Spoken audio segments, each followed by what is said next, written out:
Welcome to the Nutritional Revolution podcast. I'm your host, Kyla Chanel. I'm a performance nutritionist specializing in sex differences in sport. I work with athletes from all over the world through my online private practice and sports nutrition programs.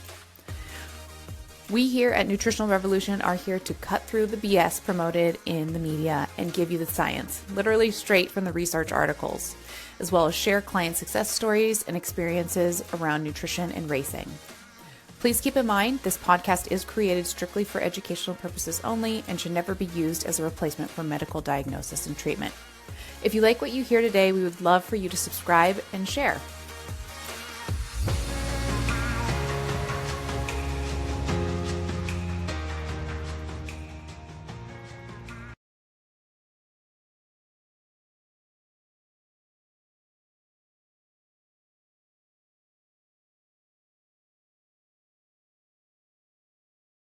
Hello, everybody, and welcome back to the Nutritional Revolution podcast. This is Kyla Chanel, your host, and today we have for you guys Pete Kostelnick, and he is a record-setting ultra runner and one of the world's premier endurance athletes. In 2016, he broke the 36-year-old U.S. transcontinental running record by covering 3,067 miles from San Francisco to New York City in 42 days, averaging more than 72 miles per day. And then in 2018, he became the first person to complete a self-supported run from Alaska to Florida, traveling 5,384 miles while pushing all of his food and gear in a stroller. Pete is a two-time Badwater 135 champion in 2015 and 2016, setting a course record in 2016 and returned in 2025 to finish third overall, less than 2 years after surviving a near-fatal car crash. This year in 2026, he scored another top 10 finish at Badwater, also known as the world's toughest foot race, and he has represented Team USA at the IAU 24-hour World Champs and owns personal bests of 13:57 for 100 miles and 163.8 miles in 24 hours. Pretty impressive. You guys are going to enjoy this episode. It was awesome. Pete's super knowledgeable, and his Badwater experience recently in the heat is a real lesson to learn some nuggets from. Enjoy. Hello, everybody, and welcome back to the Nutritional Revolution podcast. We have for you guys Pete Kostelnick. Thank you so much for joining us. Thanks for having me, Kyla. Really excited to join your show today. I'm pumped. We're going to learn all things ultra running from you. But before we jump into all the fun stuff we're going to get to learn from you, as our listeners know, we like to jump off with two truths and a lie and see where that kind of takes us through the episode as well. So I'm going to let you break down your two truths and a lie. Right. So first one is I've been to all 50 states in the USA. Cool.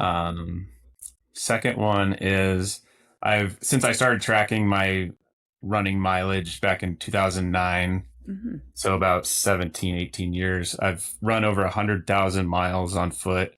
Whoa. And done over 50 races of 100 miles or more. Whoa. So that's like a combo one. And then third one is I'm the youngest of 5 kids. Ooh, okay. Okay. Keeping up with the older siblings could align with the running career. Okay. These are all very good, and also ones that, can be hard to potentially research or Google about you. And potentially a lot of like number trickery in here. So maybe you've been to 49 states, not 50. Maybe you're the youngest of 4, not 5. So these are all very good. I'm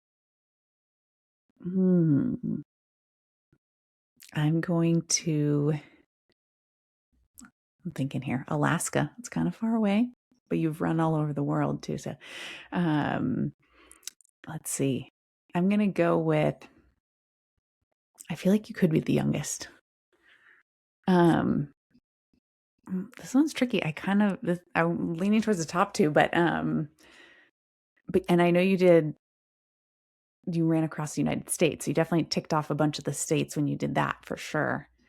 I'm going to say maybe you haven't been to all 50. That's going to be my guess, is the lie, but don't tell me the answer. We're going to wait to reveal it at the end of the episode, or potentially we might, who knows? We might reveal some little tips and tricks about the episode too as we go here. Okay, so it is, just for our listeners, it is early August 2026, and you recently did Badwater, and this was not your first time doing Badwater, correct? Yeah, I just did Badwater just last week. It was my 10th start, but I do have a couple DNFs in there, so Okay. eighth finish. But Yeah. yeah, it was. Oh man, it's such a cool place to run. Amazing. For our listeners who aren't familiar with Badwater, do you want to brief us a little bit on like where is it? Where are you? How long are you running for? What's the mileage? What's the terrain like? What's the temperature like? Tell us a little bit about that. Yeah, it's a very unique race because the whole idea of Badwater, so it takes place in primarily Death Valley National Park in Mm, Southern California. And the whole idea behind the race going back almost 50 years now to when people started doing it. And then I think it's been like an official race mm, for 39 years. So next year will be kind of a big year, yeah. being like the 40th anniversary of the race and the 50th anniversary of people like doing the kind of the fastest known time or FKT style Mm-hmm. of Badwater. So you start at Badwater Basin, which Mm-hmm. is it's about 300 feet below sea level, and so that's actually the lowest point, um, both in the U.S. I think the whole Western Hemisphere. Hmm. It's and so you start there and you go all the way to Mount Whitney. The race, ever since they started requiring permits to make it to the top of Mount Whitney, the race doesn't go to the top of Mount Whitney, but Okay. Mount Whitney is it's the highest mountain in the continental U.S. So it's really cool. They call it lowest to highest. So you're starting 300 feet below sea level, and then you're going up to the portal of the highest mountain in the continental U.S. So it's 135 miles. If you were to continue on outside of the race and keep hiking up to the top of Mount Whitney, it would Mm, be 146 miles. So wow. sometimes you hear it they call it the Badwater 146, like Mm, unofficially as like that, the FKT, yeah. which I've never done. I've never actually done it continuously like that. So maybe someday go back and do Yeah. it like that outside the race. But yeah, and it's 135 miles, and Wow. the temperatures and the idea behind Badwater is it takes place in July every year. So the hottest, it's a little controversial, but the hottest temperature ever recorded was in Death Valley, in the Badwater Basin area, where I think it was like 134 degrees. So Whoa. you're usually when you do the race, the highs reach into the 120s most Oh, years. So you're dealing with some pretty some pretty hot temperatures, yes. and it's all paved road, so it's Oof. you can check off the miles pretty fast, but then you're also dealing with like the heat radiating Yep. off the road, which can be, you could, they always talk about shoes melting, which doesn't hasn't happened to me yet, but you can definitely like cook some food on the course, that's for sure. Wow. Yeah. Goodness. It does make me think, I mean, you haven't melted shoes yet, but are you changing your shoes throughout a race like that? Generally, I don't. Okay. I have before, but yeah, if everything's going well, I'll usually just wear the same pair of Yeah. shoes. I usually put about 3 miles on them, so they're pretty fresh, and Yep. then by the time I'm finishing, they look like they've been used quite a bit. Yeah, yeah, I can imagine. Okay, well, we definitely want to talk about nutrition and such, how you fuel something like that. But talking about these temperatures makes me immediately want to know a couple things. Obviously, hydration, but kind of even backing up before that, how are you prepping your body ahead of time to be able to go through temperatures like that? Are you doing heat training, active, passive? Yeah, what does that look like? And when do you start that if you do that? Yeah. Yeah, this year I was kind of kicking myself this year, and my heat training wasn't as good as it had been. Sometimes I overlooked that a little bit, which is Mm, kind of crazy to say for someone who's done this race 8 times. But yeah. um yeah, I do. I mean, on the weekends, like I do a lot of my high, like I'll do like a 50 to 70 mile training run on the weekends, and it just, I'll start kind of early morning, but I just spend so much time running in it. So Mhm. that's always kind of been my thing, is the combo of not necessarily doing a lot of sauna, but just Mhm. doing a lot of exposed to the sun runs. Yeah. I live here in Flagstaff, Arizona. It's not quite, it's not nearly as hot as Phoenix, but Mhm. I mean, it does feel really hot when that, even in the low 90s here, with the Right. sun just being so intense at Yeah. 7,000 feet. so yeah, it's I do, I tell people, that are first time runners at Badwater a lot of times, it's almost like just getting at least the sun exposure and the long runs, kind of torturing yourself, goes a Hmm. long way for Badwater, and Yeah. not and doing it without cooling. So like during Badwater, I'll have some ice and I'll have Hmm. cold water for my crew, but doing replicating that in 90-degree heat with no cooling is kind of the way I do it. Right. Yeah. Well, yeah, you're trying to drive that adaptation response. And if you keep, covering it with ice to cool you, that's not, yeah, until race day, of course, right? When you want that favorable advantage, basically. But, so you start doing that. I mean, as soon as the weather warms up, you're just getting out there in the kind of peak heat if you can. Yep. Yeah. Yeah. And sometimes, I'll put on layers. So like people see me running in like a hoodie Yeah. and like a stocking cap, and it's like, in the 80s. And Yes. so That's just to one of the try to add ways. a little bit more heat. Yeah, yeah, certainly. I mean, that is one of the ways it's like they look at it in the literature as well. Wearing multiple layers, if you're indoors too, if you don't have exposure to heat is, no fans, turn your heaters on and all of that too, if you're on an indoor treadmill. Okay. And then what about like preparation from a hydration management lens? Are you trying to do any sort of changes to your fluid or sodium intake in the days before race start to help do any sort of like hyperhydration or?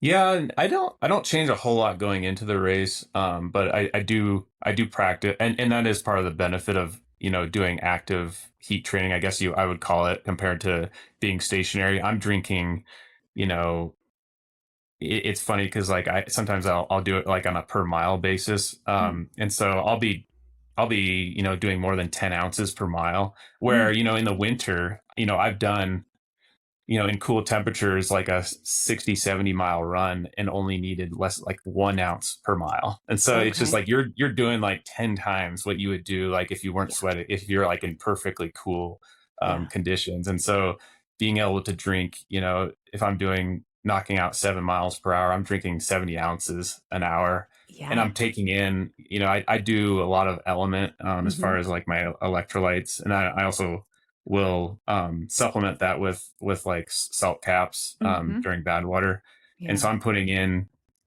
well, somewhere around 2,000 was it milligrams of Hmm. electrolytes per hour. Nice. So Okay.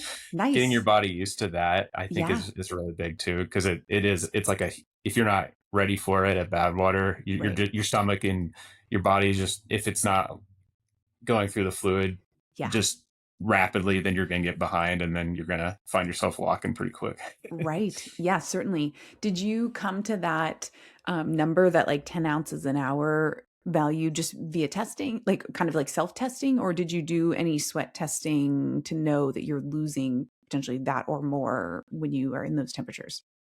Yeah, I've never done any like very scientific sweat tests, but yeah, I Hmm. think it's just kind of what I get to. Like I'll notice, when I'm just in training, I'll go out and try to knock out like 10 miles at a time, Hmm. come back to the house, and maybe I had ooh, like 60 ounces of water on me Hmm. to do that. But then I'll notice like I have to drink like 40 ounces of water when I get back to the house just to get back out the door and feel like I'm not, Right. getting dehydrated or cramping in the Yeah. legs. So yeah, it's kind of just kind of like my own kind of feel more so. Nice. Yeah, the self, I mean, when you've been running for as long as you have and lots of exposure to these different conditions, yeah, yeah, a lot of athletes like at your level, learn they listen to their body really well and they learn how to manage those symptoms and find kind of what works what works well. Okay, so with the recent Badwater, you came in sixth, correct? Yep. And was it like the fastest race kind of like year this year of racers, it sounds like? Yeah, it was very competitive. Yeah, because usually because I snuck in just under 24 hours, Wow. um, most years would some years would win the race, and then but Mhm. most years it would definitely like be like a podium spot. So yeah, it was very Wow. competitive. A lot of really fast Europeans. were there. Hmm. And then, Max Jolliffe with the course record, and then the Carmen, I think, yeah, from Spain with the women's course record. It was just Yeah. a really fast year, and the conditions I don't think were really much different than normal. So it Mm. wasn't like it was just really good conditions like we Mm. saw it, Western States this year. There was definitely like, oh wow, three guys under the course record. Maybe they still get the course record, but or maybe one of them still is under the course record in a normal year, but it wasn't, it wasn't like unseasonably cool this year Right. either. It was just, yeah, it was just, it's just getting so much more competitive than Yes. 10, 12 years when I started doing the race. Totally, totally. Yeah. What, and just out of like curiosity, what do you attribute that to? Like I mean, people are getting faster. What do you think that is, what do you stems from? How are we all getting so Yeah. fast? Yeah, I think it's just there's just more. You have a bigger pool of people in Hmm. ultra running now. You have the hindsight of prior years and how to pace the race like Badwater. I Mm. think, when I was a kid, when this race was going on, there'd be people just going out like 6, 7 minute miles, which is kind of crazy for a Wow. race this long. And so I think Yes. people have gotten smarter over time with, okay, this person, won the race. Let's look at their splits and see, okay, where could we make up some time on that Hmm. split? Um, and then I think, shoe technology has come a long ways. And then nutrition and Hmm. hydration, I think, has really come a long ways too since I started doing this race, and Yeah. we didn't have nearly the options you have nowadays. Right. Yeah, certainly. Talking about the course profile and the nutrition, are you allowed to have crew support, or tell us about that? Like what's aid Yeah, station frequency like? How often can you yeah, top yeah. off? Badwater is probably like a one of a kind race as far as crew support, because our crew and aid stations, I should say, because it's really just your crew. So you see Hmm. your crew, usually about every 2 miles. And Hmm. so you have a lot of support there. And you're required to have a crew. Mm. And then there's not really, there's like time checkpoints, but there's not like your traditional aid stations, which I Mm. think kind of makes sense, because since you have such a, since you're required to have such a dedicated crew, there's really not really any need for like aid station. And I think if they did have an aid station, the everything would go bad pretty quick in the Yeah. 110-degree heat. Right. So yeah, Yes. it's kind of a unique race from that standpoint. But you Yeah. do, yeah, you have very very good. So you want to have a good crew. It's kind of like a Right. team race. Yes. So because it's on the road, are they like following you with a, camper van or RV, or yeah. Yeah, with a usually like a minivan is Okay. kind of the preferred crew vehicle, and Nice. usually crew. I mean, you can have four. I usually like to have three crew just because it makes it a little simpler Hmm. logistically. But yeah, you're required to have 2 to 4 crew on. Nice. Okay, awesome. And then with that check-in frequency, sounds like you don't have to carry a whole lot of stuff on you. You can get it handed to you relatively frequently. Yep, yep. Usually it's just grabbing a bottle and maybe some ice to put in my hat or Hmm. put around my neck in particular. Nice. Yeah, we were really efficient this year. Like it was, we just I would just keep running right by, and they Hmm. like one of my friends would meet me to take some stuff from me, and then the next one would be like 20, 30 meters down the road handing me all my Smart. stuff. So it was Yes. very Nice. like doing that like every 15 minutes basically Yeah. Wow. for, That's for great. basically 24 straight hours. Yeah. Wow. Yeah, that is, I mean, it takes a really good like crew and practice, I imagine, as well beforehand to like get all that nailed down. And I'm sure they get better and better over the 24 Yeah. hours, right? Or maybe a little Yeah. fatigued, but hopefully they get into a good rhythm. Yeah. So you mentioned, potentially upwards of 70 ounces of fluid per hour, 2000 milligrams of sodium an hour. What about carbohydrates? What are you trying to hit intake wise during the race? And are you changing that throughout the race? Are you front loading? Are you saving some for some, harder, steeper climbs and doing more? What does that look like for you? Yeah. This year I had, I map it all out for my crew. I basically have like 8 different things that I have. Like I'll have one thing, I call it, every 30 minutes. Hmm. And then it's like a lineup of like 8 different nutritional items.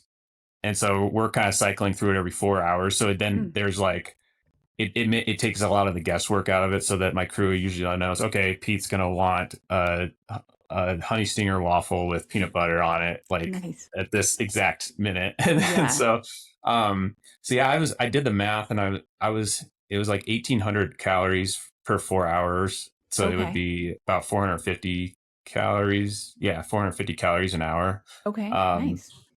and so this year I went in past years, I would eat more like solid food, like a Cliff Hmm. Bar or like a Rice Krispie treat. But this year I went more. I kind of doubled down on more like race nutrition, so more Hmm. gels, more drink mix, more like really the only solid food was like the the waffle and then like a chew bar. Hmm. So yeah, and it worked out well. I didn't really end up making many adjustments the whole way, Nice. so I was kind of worried that it wouldn't work out, but it didn't, Yeah. because 450 calories an hour is a little bit higher than I've done in the past, but Mm-hmm.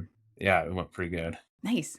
What was the impetus to move more towards the sports nutrition and less solid? Was there prior history of like GI issues with more solid stuff? Yeah, and yeah, sometimes I would notice, like I used to have more of a philosophy of higher, like having some level of protein during these Mm. races. Hmm. Um, but yeah, it always felt like those were the things that like over time I would like crave the least as the Mm. race went on. And so I kind of Yeah. started to wonder if maybe I was overdoing it a little bit by, Mm. doing like 5 to 10 grams of protein an hour sometimes. Mm-hmm. And then I remember Jenny Hoffman, she's one of my good friends. She crewed last year, and she said she was shocked at how much solid food I was eating. And I was like, Oh. huh, and she's a, she has the record for running across the USA. She's been on the USA 24-hour team like a number of times. And so she's Wow. someone I look up to. And I thought, okay, Hmm. maybe I'll try this out a little Yeah. bit. Test it. Test it. Yeah. And so you mentioned the honey stinger with peanut butter. What are some of the other things you like to bring into rotation when you're out there? Yeah, I mean, I the nice thing about not having like a nutrition sponsor, I can just kind of do whatever I want. So I Nice. kind of do a little bit of all of the big names. I do precision. There's like this 360 calorie precision Mm. gel that I'll do. Precision chew bar, Tailwind. There's like Mm-hmm. a really high calorie Tailwind drink mix that Mm-hmm. I did. I can't let go of my jelly beans, my Yeah. old school Brash's jelly beans, though. I Nice. still got that in the rotation. Trying to, yeah, and at a Science and Sport, they have like Mm-hmm. a really high caffeinated gel I was taking every 4 hours, and then a one that doesn't have caffeine in it as well. So that was Nice. a couple other things that I was doing, but Awesome. yeah, a lot of just kind of like a mixture of kind of some of the bigger brands. Hmm. That's great. The rotation and flavor profile too. With the Science and Sport caffeinated, is that 150 milligrams of caffeine? I think it's 200. 200. Okay. Yeah. So Yeah. the only mistake my crew made was, so I have two different Science and Sport gels. One was the Hmm. 200 milligram caffeine, Hmm. 160 calories, and then the other was the 90 calorie. They accidentally gave me the 200 milligram one twice in 4 hours, so I was like, "You guys are gonna make my heart explode." Gosh. Yeah. Then we like course corrected, so it was all Yeah. fine. But So you do one 200 milligram every 4 hours. So you're getting, what is that over the course of the race? Six 200 let's see, milligram caffeine gels. 6 times 2, about 1,200 milligrams. Okay. And then I do Yeah. the only other thing that I had that had caffeine in it was I'll do like a little mini Mountain Dew, but that's not nearly as much. I think it's probably Hmm. like 50 or 60 if I remember Right. right. Yeah. But Wow. That's great. 1,200 milligrams of caffeine. So that's like from like espresso lens, like I think one espresso, was it one espresso shot is about like 90 milligrams of caffeine or something. So it's like it's like 12 13 espresso of those. shots. Yeah. Yeah. Yeah. Um, and And do you notice a benefit from the caffeine? Like, do you feel it kick in eventually and the I performance think pick up? so. Yeah. Yeah. Yeah, and that's one thing I wonder, like I hope that by being, like running for 24 straight hours, like it's processing quicker. I don't know if that's Mm, necessarily true. But versus like if you were sitting on a couch, mm. would you feel a lot like more jittery if Right. you were taking Yeah. that much caffeine? I don't know. Yeah. Yeah. Yeah. Who knows? The caffeine world is very caffeine use in sport is very interest. Yeah. I'm very fascinated by it because there's not as much literature out there of in use like ultra well, one, it's just really hard to study ultras in general because they're very long, and then two, most of the caffeine uses for pre like exercise start, and so obviously that's got to come out of your system eventually. For like when you think about an ultra, 24 hours out there. Um, so yeah, I'm very fascinated by that and like what people are tolerating, and um, yeah, it is an interesting space, and it seems like people can push. I mean, some people can push a lot, and perform really well, which is cool. Cool to Yeah. see. Yeah. Okay, I've so heard some crazy stories like 200 plus mile races where you're out there for multiple nights. And yeah, just so not sleeping, just going full gas on the it's caffeine. crazy. Yeah. Yeah. Yeah, so you didn't necessarily like favor your caffeine towards the night hours. It was just on a consistent schedule. Yeah. Yep. Okay, Yeah. nice. Yeah. And then how did your body fare? Like, obviously you pay six, but how did your body fare and how did you feel throughout the event itself? Did you have any moments where like, oh my goodness, I feel this, my calf's going to cramp or my GI doesn't feel super great? Was there any moment like that at this year's race? Yeah. No, it was kind of crazy because I felt like I felt like it could have been my best year. It was, Mm, I think ended up being like my fourth fastest time at hmm. Badwater. Okay. But yeah, there for a while, like I felt like I was climbing stronger than I ever have, but Hmm. maybe it was just because I did a little bit more vertical training. Mm, But yeah, I remember a few times early in the race, I was thinking like, this is like on the especially like the first climb, which is about 6,000 feet of climbing. hmm. Like I was like, I shouldn't feel this good. But then, yeah, and then I don't know, like I just, later in the race, I hit a point around mile 108 where I think it was just the heat was getting to me. And so I think, Mm, like everything else felt great, but it was just, I was like nervous. If I kept trying to run, hmm. a certain split, I was gonna, you know, potentially Right. have to like get to a point of having to like stake out, which I've done a few times at Badwater. And Yeah. staking, like, so staking out means like you basically or you literally put like a stake in the ground and then you Oh. go drive like to Lone Pine, kind of cool off for a bit, and then you drive back out on the course Oh, interesting. Yeah. to continue forward. Yeah, that makes sense. So that was on it. Yeah, that was really the main issue. Was just I felt like I was getting overheated. Hmm. Um, I decided to wear a sun shirt this year, Hmm. and I had done a lot of training in this sun shirt, but I think at a point it was just the cloth. It would have been nicer if I had like something a little thinner to wear, Mm, hmm. versus what I chose, Yeah. thinking. So yeah, I think that Yeah. might have been a mistake as well. That is an interesting, yeah. The gear is important, right? And it needs to breathe, but then also like if it can prevent the UV, but not too thick, so you can breathe. And in past years, have you? So was this like a long sleeve shirt too that you're talking about? Yeah. Yeah. Yep.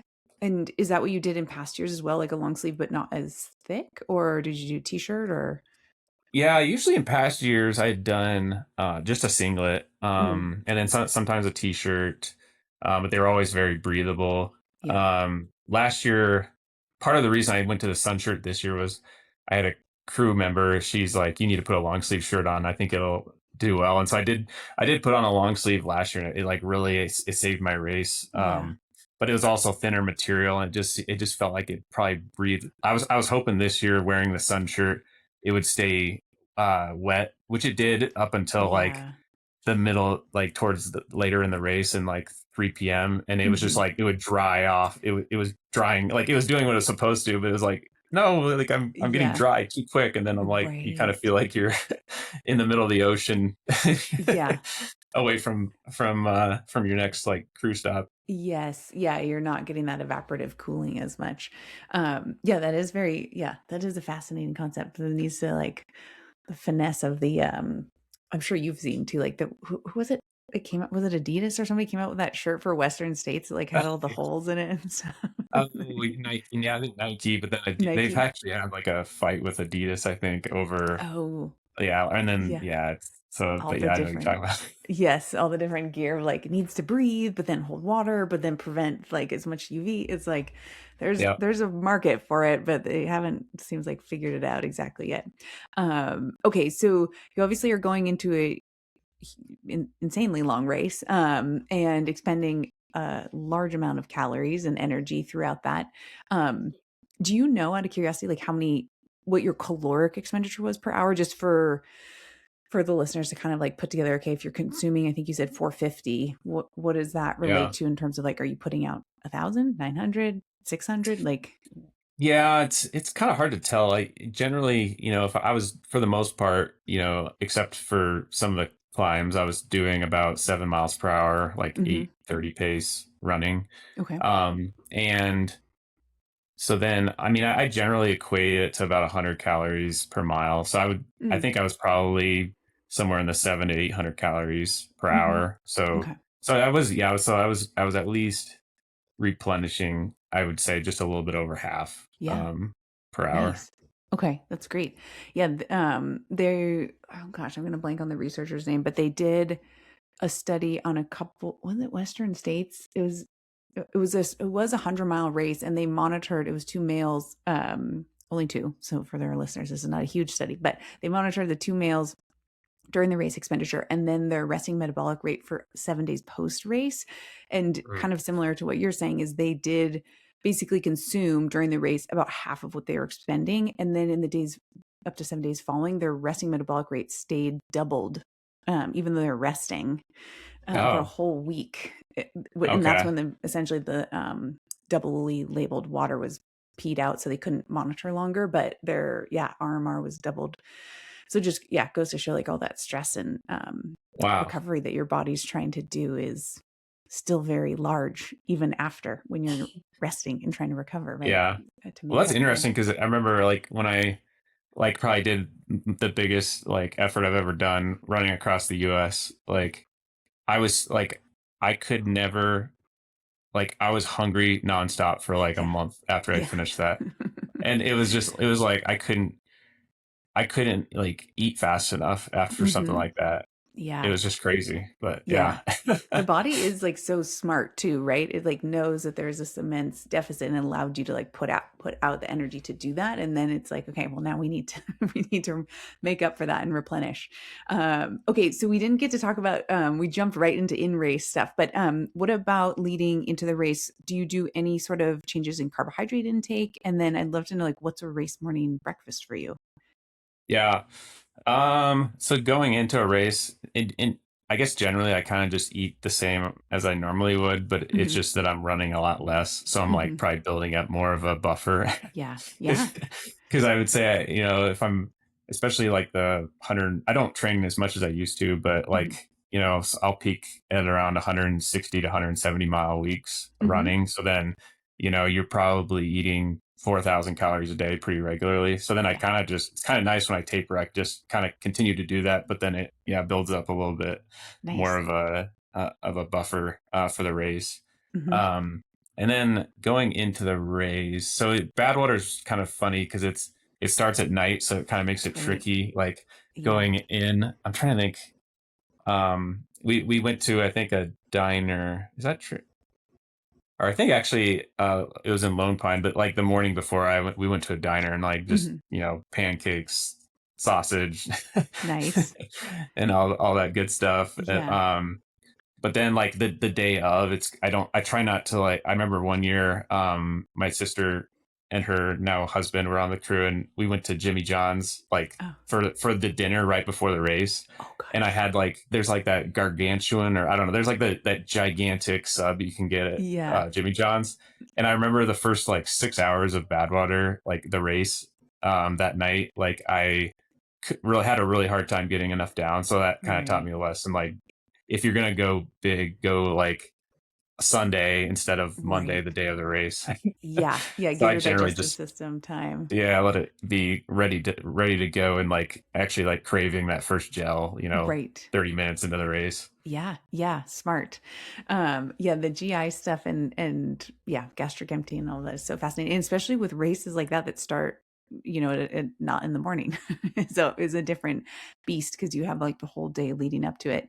Do you try and nap too, like through on the day of the race, like in the middle of the day before it starts? Yeah, like it's such a strange, because you also have to drive like 3 hours to the start. So like Oh, yeah. my wave started at 10 p.m. So it's Okay. like, um, so yeah, and then, but I did try to like wake up early. So then Hmm. like have like 6 hours where I'm awake, and then Hmm. around noon, try to like nap from then to like 2 or 3, at least get like a Nice. couple hours. Yeah. Which is always a struggle for me to Yeah. like nap in the middle of the day. But Right. usually I get like an hour or two, so I'll take that. Nice. Yeah, a little sleep banking. Okay, so you talked a little bit about too about the ice, putting ice in your hat and stuff like that for cooling. And then potential obviously like fluid losses throughout. And I mean there's probably I'm sure there's some fluid losses happening. What's going on or going through your mind like right when you cross the finish line? Are you someone who has like no appetite? Are you trying to get stuff in right away? Are you craving anything? Like what happens in that first hour after you cross the finish line? Yeah, so I think like the last few hours of the race, I wasn't putting down nearly, like that's where I did fall off on calories a bit, Mm, because I think it was because I maybe overdid it on the electrolytes, and then my stomach was kind of backed up mm, towards the end of the race. yeah. So I was pretty depleted when I finished. And then the tricky thing is then you have to drive like, I mean, it's only like 13 miles, but it's a really slow 13 miles down the mountain. Mhm. And um, no, my appetite's definitely really really high after a race like that. And That's and in good. fact, like it was kind of a weird hour. It was like 10:30 p.m. when we got Mm, down into Lone Pine, and there's not a whole lot of restaurants, and nothing right. was really open. So then I was like just complaining to my crew, and they're like, "Okay, we'll go to a gas station and get you like Yeah. 3 sandwiches." Oh, yeah, So, load up on, like, chips and Snickers bars and, something. yeah, Are you craving, like, so savory versus salty, or what are you hungry definitely for? definitely savory and Yeah. salty, like a burger, or like even pizza or something, anything Mhm. that's like not Yeah. race nutrition. Yeah. Yes, Not yeah. sweet, opposite of sweet. Yeah, I totally get that. And then let's see. So you said Badwater was just about a week ago. So how is your body feeling like recovery wise now this week and like appetite? Are you having that like hunger experience like you mentioned you had previously for the other race or Yeah. Yeah, I don't it's weird. I wasn't as I feel like my appetite wasn't as high as some years after mm, the race. hmm And it could be that this year, like, yeah, I don't know. It's kind of strange, but like I think because I had to do more hiking later in the race than I mm, normally do, I wasn't like pushing it to the max late in the hmm race. Maybe that had something to do with it. But overall, yeah, I feel pretty recovered. I've started to do a little bit of jogging this nice. week, and get back out there, and but I still probably have a little bit more recovery to go. About Hmm 8 days out. Yeah, how do you gauge that? Is that something that's prescribed by your coach or more on feel? Obviously, you haven't experienced doing this, like you said, many other years and other races. Is there like a rough, what have I heard? I've heard like rough equations for it's like every hour you were out there, give yourself that many days to recover or Oh something yeah. like that. But yeah, how do you gauge like how long you should recover for?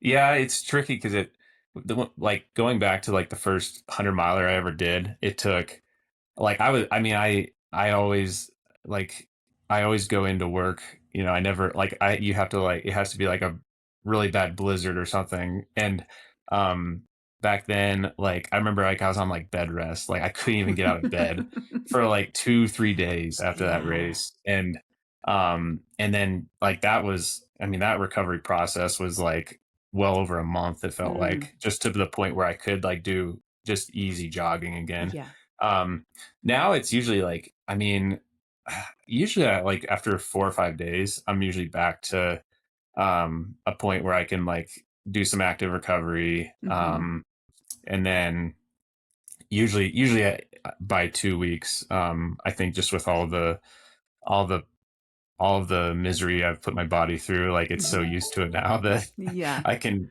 usually bounce back within two Nice. weeks to like where I could actually like do a workout or a long run again. Wow, that's great.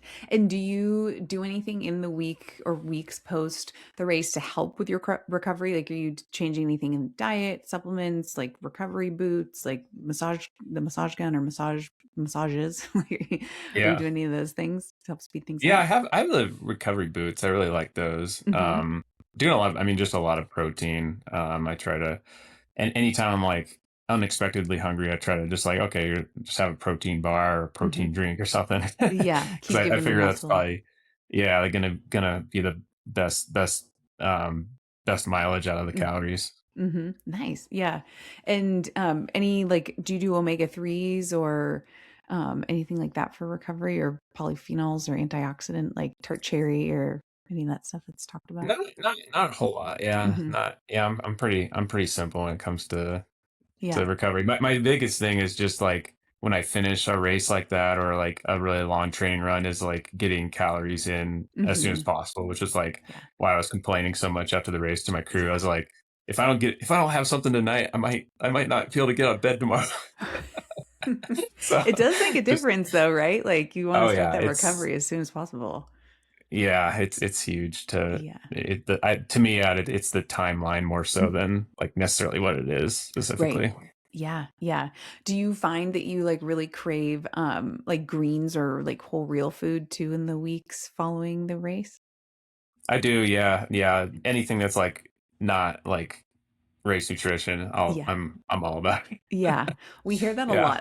I've experienced that myself too, but we hear that a lot from the athletes on the pod and our like client athletes where it's like they just want like a giant salad, and like the days following and I think there's Yep. something to that with like the antioxidants and stuff like that too. So, okay, let's see. I want to be mindful of your time here because we're getting close, but what I'll ask you a couple of closing questions. Then we'll do your two truths and a lie, find out the stories there. But what is one piece of fueling advice you'd give someone who's training for their first 100 miler? Ooh. Hmm. I mean, I would say, I mean, you can almost never like overfuel going in and then coming out of like a really long training run. Like, I think a lot of people make the mistake. They, um, don't realize how many calories they're expending or something like Hmm. that, and you're never going to be able to keep up. Like Right. you're never going to be able to sustain what you're putting out on like within the activity. So it's just like the bookend is make sure you come in fully, fully fueled so that you don't run yourself short, and then afterwards as well, just Right. the getting the recovery nutrition immediately after you're done with a long effort or a long race. Love that. And then what is something you believed about nutrition earlier in your career, but you've changed your mind about? I think a lot of it is just like the how much protein you need during. Like Mm-hmm. I would like, and I feel bad because I would preach this to a lot of my friends who are like Hmm. kind of less experienced than me, Yeah. and then they're probably like, does he know what he's talking about? So I think maybe it's just like I you know really the only protein I got at Badwater during the race this year was just whatever's in peanut butter. Like that's the Hmm. only thing. So it was Yeah. very minimal. So Right. I think that's Yeah. the thing that I've shifted the most on. Yeah. Yeah. I mean, there is, I'm trying to think of like the literature. Like I know there's literature around endurance athletes oxidizing a lot of their branched chain amino acids. And so just from, longer steady state sessions and stuff like that and being out there and that type of muscle tissue damage breakdown. And so you did see for like a short period of time, maybe like 5 years ago now, you'd see like gels putting essential or branched chain aminos, or they'd say like amino acids in product. And I think it was based on that study, but it wasn't. Yeah, it's an interesting area of like Hmm. it does seem like you guys are oxidizing more, and there's a higher overall like protein demand than people would think for endurance athletes compared to non-endurance athletes. Um, so yeah, it is an interesting space, but during, yeah, it can slow gastric emptying and in some and make you Yep. have GI issues. So you have to kind of like time it appropriately. Okay. And then, um, let's see, I'm going to jump back to our two truths and a lie too, before I forget that. So we had, you've been to all 50 states.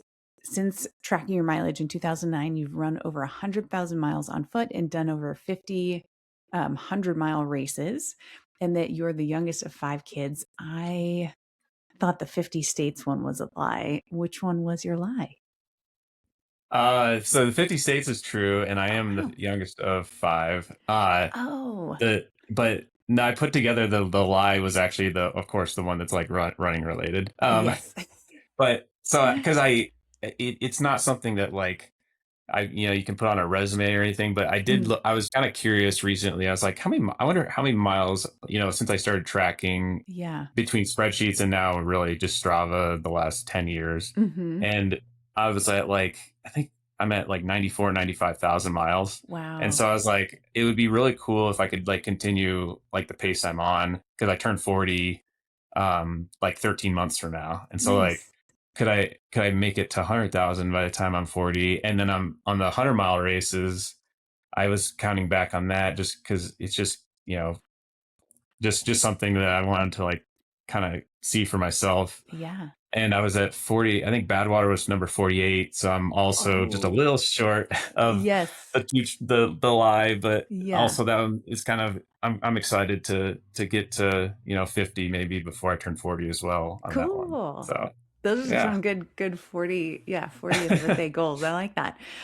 Okay, so what is coming down the pipeline for you for the rest of this year? Are you doing sign up for any other races? Yeah, I put my name in for you have to apply, but it's Mm. the Desert Solstice 24-hour track invitational. Oh, So it's cool. like literally around a 400-meter track in Phoenix, like Wow. right before Christmas. Oh, So cool. I've done it a few times. I've had one really good race, and then some of the other ones kind of fell short. So I'd love to aim for like a personal best Nice. at that race. So that's like the biggest like goal I have for the year. But then between now and then I actually want to like get back some speed, and Hmm. so I figure like try to go for like a 10K half marathon, maybe a Nice. 5K, and then a marathon PR. I'm doing the California International Marathon with my wife. Nice. She's gender wise, she's faster than me, so like she actually is trying to requalify for the Olympic trials. Where I'm, Nice. I'm nowhere close on the men's side, but Yeah. I can still have some fun. Well, that's great. Wow, good for her. Impressive. Yeah. And then let's see, where can our listeners find you and follow you?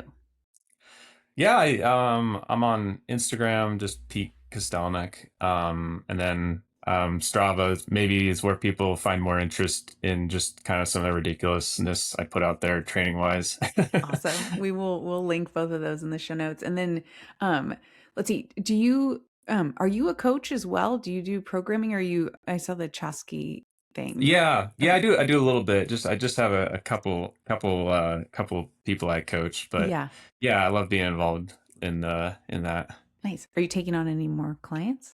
I am not, but Okay. it's just yeah, too much Okay. going on We won't link that in nowadays. But the it we is a won't link that. fun, Yeah. it is something fun to do on the side. Awesome. I love that. Amazing. Well, this has been so fun and so informative as always. I appreciate you joining us, Pete. And we're going to have you maybe back on after you do your the solstice thing, winter solstice. That would be cool to hear about too, how you do something like that. That would be awesome. Yeah, thanks for inviting me on the show. I really enjoyed joining you today.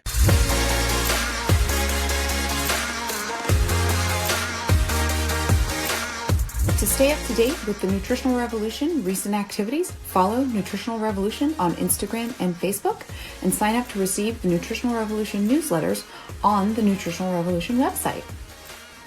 If you guys enjoyed today's content, please hit subscribe below to stay up to date on the latest Nutritional Revolution posts. Have a healthy day.